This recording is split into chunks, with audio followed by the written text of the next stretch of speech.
तो तन से तो छोड़ दिया पर मन तो वहीं चिपका हुआ है अभी। इसे त्यागात शांति ही, जब तक त्याग नहीं करोगे मन से तब तक शांति नहीं पाओगे विप्रदेव। भगवान ने गीता के 2 अध्याय में कहा, जीवन में यदि सच्ची शांति और सुख चाहते हो तो क्या करो, विहाय कामान्य सर्वान पुमाश्चरति निस्पृहा निरममो निरहंकार सशांतिम अधिगच्छति। परम शांति यदि जीवन में चाहते हो तो सर्वान कामान विहाय, अपनी सारी कामनाओं को इच्छाओं को अपने चित्त के भीतर से निकाल के फेंक दो। ये चुभती रहती है। मकान मिल गया तो मकान मिलने की खुशी नहीं है, तो काहे की खुशी हुई?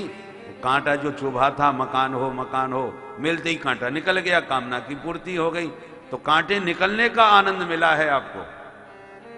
गाड़ी हो कांटा चुभ गया, अब गाड़ी आई तो बड़ी खुशी हुई।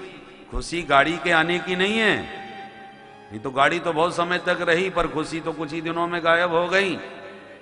तो खुशी कहां से आई? बोले ये प्रसन्नता है, गाड़ी आने का जो कांटा चुभा था कामना का, वो कामना की पूर्ति हुई, कांटा निकल गया। तो जैसे तन के कांटे के निकलने पर हर्ष होता है, ऐसे ही मन की कामना निकलने पर मन को प्रसन्नता होती है। महात्माओं के पास कुछ भी नहीं होता सुख सामग्री, न बंगला है, न पलंग है, न भोजन का कोई ठिकाना है। फक्कड़ हैं, अवधूत हैं, राख लगाए घूम रहे हैं भस्म, परंतु फिर भी बड़े मस्त हैं। सब संत सुखी विचरंत मही, मस्त होके घूम रहे हैं और बड़े सुखी हैं। और एक हम लोग हैं जिनको पता भी नहीं पैसा कितना है और कहां कहां है, और फिर भी महाराज नींद की गोली खा के सोना पड़ रहा है। होते हुए भी दुखी हैं और उनके पास कुछ न होते हुए भी सुखी हैं। कारण क्या है? क्योंकि हमारे पास जितना है उसमें संतुष्टि नहीं, मन में और भी कांटे हमने कामनाओं के चुभो रखे हैं, इसलिए दुखी हैं। और महात्माओं के पास कुछ है भी नहीं और उन्हें अब भी कोई जरूरत नहीं और कोई इच्छा उनके भीतर नहीं है, न तो शरीर में कोई कांटा है, न मन में कोई कामना का कांटा है, इसलिए सारे कांटों से निष्कंटक होकर के सो रहे हैं, मस्त हैं, कुछ न होने पर भी स्वस्थ हैं। चाह गई चिंता मिटी मनुआ वे परवाह, और जाको कछु न चाहिए सो ही साहंसाह। जिसको कुछ नहीं चाहिए वो सहंसाहों का भी सहंसा होता है, मस्त रहता है। देखने वाले भले ही उसको दरिद्री समझे। एक होता है भिखारी और एक होता है भिक्षुक, दोनों में बहुत बड़ा अंतर है।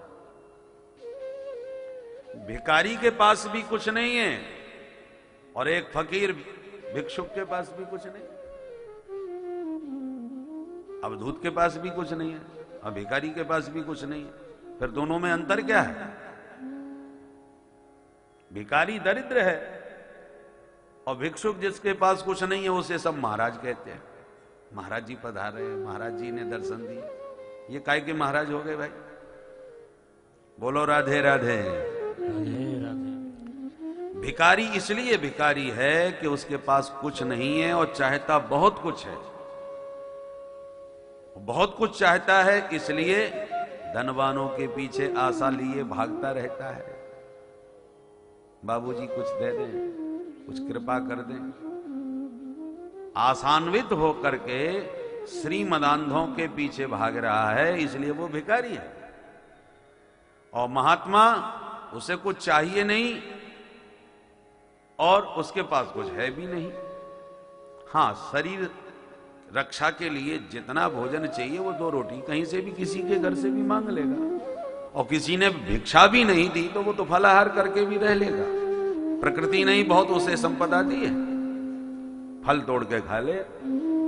चीराणि किम पथि न संति दिशंति भिक्षाम नैवांघ्रिपा परिभृत सरितोप्य सुस्यन् रुद्धा गुहा किमचितो वतनोपसन्ना कस्मात् भजन्ति कवयो धन दुर्मदान्धा। महात्मा के पास कुछ नहीं है और उसे किसी से चाहिए भी नहीं, इसलिए बड़े बड़े श्रीमान उसके चरणों में नाक रगड़ते हैं। किस लिए? बोले महाराज को सेवा हमारी स्वीकार कर लो। सेवा करने वालों की लाइन लगी रहती है और वो घास नहीं डालता। श्रीधाम वृंदावन में हमारे बड़े भजनानंदी संत श्री चंद्रशेखर बाबा जी महाराज गौड़ीय संप्रदाय के बहुत अच्छे भजनानंदी संत थे। अब तो उनका शरीर पूरा हो गया, तो हम लोग उनके पास जाते रहते थे। परम भागवत, श्रीमद् भागवत की जब भी बैठो ये श्रीमद् भागवत की चर्चा करते थे। कोई भी सेठ साहूकार कितना भी संपन्न हो, उनके यहां गया और रस विरुद्ध कोई चर्चा कर दी या कुछ व्यावहारिक फालतू बातें कर दी तो बाबा तुरंत डंडा लेके भगाते थे और बिना गाली के बात नहीं करते थे, भगा ही देते थे। जबकि उनके पास एक झोंपड़ी भी नहीं थी। जिस कमरे में रहते थे वो उनका एक सेवक था। उसने कहा महाराज जब तक आपका जीवन है प्रेम से यहीं रहो, मैं आपको कभी खाली करने को नहीं कहूंगा और ना आपके काम में कोई व्यवधान डालूंगा, आप प्रेम से रहो। तो एक ने दे दी तो अपने उसी में रहने लगे। पहले भिक्षा मांग करके लाते थे, फिर ब्रजवासियों ने स्वयं भिक्षा देना चालू कर। ब्रजवासियों के अलावा किसी का अन्न नहीं खाते थे भाई। 2 जोड़ी कपड़े ज्यादा से ज्यादा, मस्त महात्मा, और क्या चाहिए। ब्रजवासी उनकी सेवा में 1-1 वर्ष तक उनका भिक्षा निर्धारित रहती थी, आज किसके घर से आई। कोई कराना भी चाहे कि हमारी भिक्षा महाराज स्वीकार कर लें तो नंबर ही नहीं है। तो महात्मा के पास कुछ नहीं है, पर ठाकुर जी ने प्रबंध पूरा किया है और उनको किसी से कुछ पाने की इच्छा भी नहीं है, इसलिए बड़े बड़े धनवानों को फटकार के भगा देते हैं। जरूरत ही नहीं होने किसी की। निष्कामता बहुत बड़ी शक्ति है। जहां कामनाएं आपके भीतर घुसी कि आप गुलाम बन गए, क्योंकि यदि कामना है कि बढ़िया बंगला बनना चाहिए और या तो अधिकारियों के सामने सिर झुकाओगे या धनवानों के सामने गिड़गिड़ाओगे, बिना मांगे बिना हाथ पसारे कैसे बनेगा। इसलिए भिखारी वह है जो कामना का पुजारी है, वासना का पुजारी है।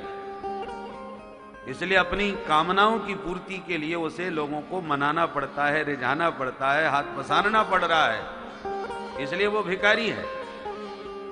और महात्मा वह है कि भले ही उसके पास कुछ नहीं है पर वो किसी से कुछ चाहता भी नहीं है, इसलिए बड़े बड़े राजा महाराजा धनवान श्रीमान उसके चरणों में नाक रगड़ते हैं। वो स्वयं आशीर्वाद देता है, हाथ पसार के उनसे कुछ मांगता नहीं। इसलिए वो महात्मा है, महान आत्मा है। सहनशाहों का सहनशाह बन करके मस्त रह जाता है, तभी तो सम्राट चरणों में सिर झुकाते हैं।